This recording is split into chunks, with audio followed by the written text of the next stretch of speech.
Պարոն եպիսկոպոսյան, դուք ծնվել եք Գանձակում։ Այո։ Ձեր մանկությունից ինչ եք հիշում։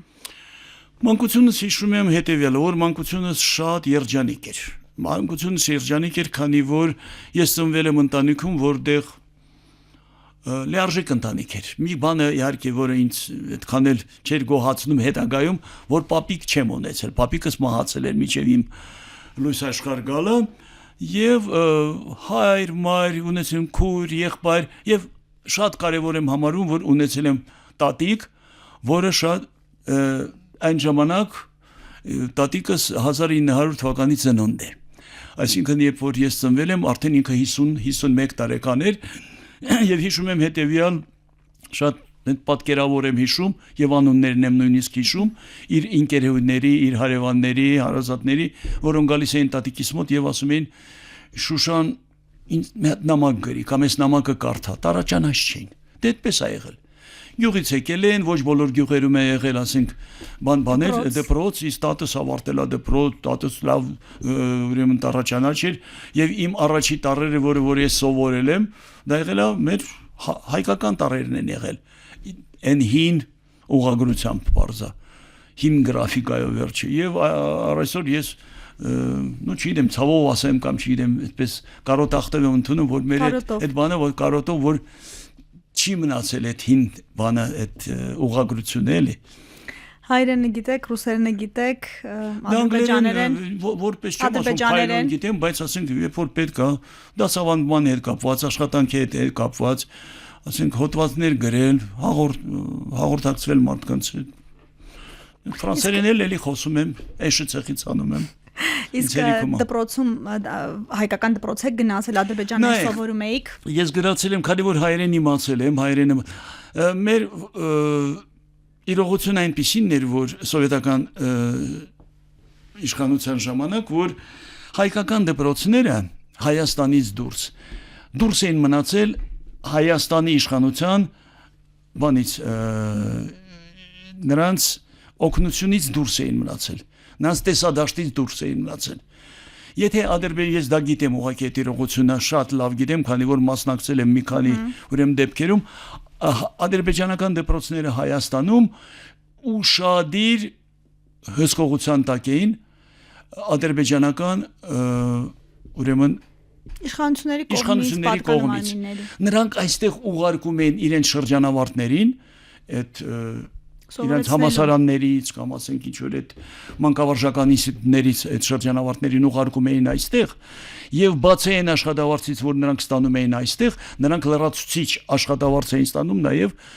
Ադրբեջանի իշխանությունից եւ նրանք տարբեր ոչ օրինական ճանապարհներով նաեւ օգնում էին, որ նրանք այստեղ ձեռք բերեն ինչ որ մի հողակտոր, ամուսնանան եւ մնան այստեղ։ Այսինքն դա քաղաքականություն էր, որը որ շատ հստակ կերպով իրականացվում էր։ Լրիվ հակառակ պատկեր տեղի է ունեցել հայկական դպրոցների ուրեմն վերաբերյալ։ Նույնիսկ չենք ունեցել մասնագետներ, երիտասարդների երբեք չեն եկել, պետք է ստեղ ավարտնեին, չէ՞, այդ մանկավարժականները եւ գային այնտեղ, պետք է կրկնակի աշխատավարձ ստանային եւ ստեղ եւ այնտեղ եւ դասագրքերի հետ կապված։ Պարզավոր այդ պայմաններում իմ հայրս, որը հայկական դպրոց է ավարտել, ինքը որոշեց լավ, հայերեն դու գիտես, մենք ապահովել ենք քո գրագիտությունը, գնա ռուսական դպրոց, բայց փառք Աստծո, չի խանգարել իմ հայրենի իմացությանը։ Քաղաքը, վերաբերմունքը ինչ եք հիշում, հաշվի առնելով հիմա այս շնամական իրավիճակները։ Տարբեր բաներ իհարկե, քանի որ մենք մեծացել ենք հայկական թաղամասում, այդ հայկական թաղամասը եղել է մաքուր հայկական, այսինքն այնտեղ ամեն օր, ամենուրեք եւ ամենտեղ բոլոր անկյուններում հայկական հայերենն է հնչել, մեր բարբառը իհարկե։ Մենք շատ ենք ուրախացել, երբ գալիս էին ինչ որ համույթներ էին գալիս, շատ ենք ուրախանում, երբ որ հայկական ինչ որ ֆիլմ էին բերում, եւ նորից դժգոհությամբ պետք է ասեմ, որ դա շատ քիչ էր կատարվում։ Եթե այստեղ տարբեր երգչուհիներ էին գալի, երգիչներ էին գալիս Ադրբեջանից, եւ դա նորից խրախուսվում էր, նորից իշխանության կողմից, մեզ մոտ ես շատ քիչ եմ հիշում, ասենք մինչև 16 տարեկան ես ապրել եմ անընդհատ Գանձակում եւ ես հիշում եմ ընդամենը մի 2-3 դեպք եմ հիշում, որ մի անգամ ինչ որ թատրոն եկավ, այսինքն մի կոլեկտիվ եկավ, որը որ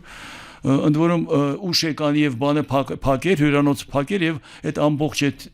բանը խումբը մնաց գիշերը համույթը մնաց մեր տանը։ Էլ ոնց մոռանաք։ Հա, դե շատ հետաքրքիր էր գիշերը 11-ին, 12-ին որ զանգա, այսինքն դե Փարքասո հեռախոս կար, բայց դա լավ հիշողություն է եւ հիշում եմ որ այդ մարդիկ երբ որ ուրեմն իրենց բեմադրությունը որ իրականացրեցին, իրենց պետք էր ինչ-որ մի երեխա 3-4-5 տարեկան երեխա եւ ես մասնակցեցի, այսինքն ունեմ նաեւ դերասանական ինչ-որ փորձեր ունեմ, փորձառություն ունեմ Երբ դուրս եկաք։ Դրանք շատ լավ բաներ են եւ կարևորը հիշում եմ որ մի անգամ էլ կոմպոզիտորներ եկան ուրեմն Հայաստան նույնիսկ հիշում եմ ով էր եկել եւ մենք նրանց հետ շրջեցինք գնացինք տարբեր հայաբնակ ինչ որ բան կենտրոններ ոչ թե գյուղեր այ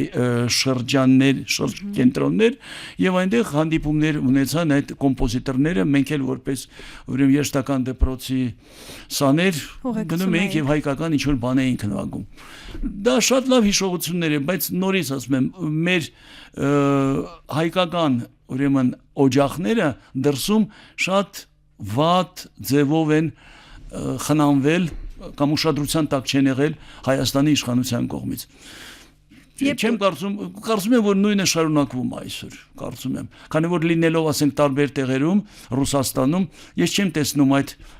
համապատասխան վերաբերմունքը, որ ուղարկվեն այստեղից մասնագետներ, այդ մասնագետները այնտեղ դասավանդեն, ինչու շատ հետաքրքիր բաներ մատուցեն, որպեսզի մարդիկ հրապուրվեն եւ ավելի ընդգրկվեն։ Երբ ձեր ընտանիքը դուրս եկավ Գանձակից արդեն։ Դե 89 թվականին։ Այսինքն այնտեղ մնացել են մայրս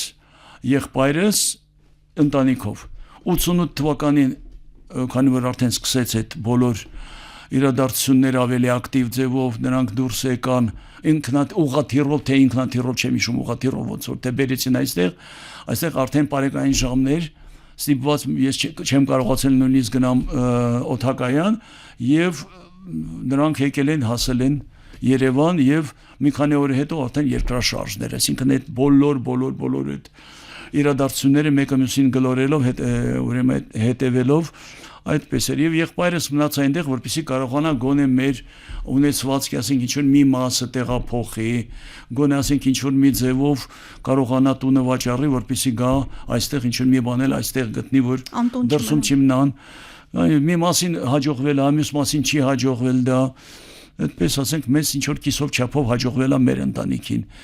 իմ հորեղբոր ընտանիքին դա չի հաջողվել եկել են այստեղ ասենք 20 տարի ավել երևի մնացել են հանրակացարանում են ապրել եւ այդպիսի օրինակներ շատ կա այսօր դա շարունակվում է արդեն Արցախի բնակչության հետ այսինքն մենք պետք է մտածենք միշտ պետք է մտածենք վատի մասին որպեսզի լավը տեղի ունենա այսինքն մենք երբեք չենք մտածել որ ամրապնդենք մեր հայկական օջախները դա չի եղել եւ ես տեսել եմ դա իմ այսպես ասած կաշվի վրա եմ տեսել եւ այսօր դա պետք է մենք անենք այդ հայկական օջախները որոնք այսօր կան եւ Սովծովեափին Կրասնոդարում կան Ռոստովում կան ամբողջ աշխարհում բայց այն օջախները որը շատ մոտ են այնտեղ աշխատանքը պետք է լինի շատ սերտ կապի միջոցով այստեղ գնալ գալը ինչ է ընդամենը 50 րոպե թռիչք կա 50 րոպե ոչ ավել կամ Վրաստանում հասկանում ձեր ասածը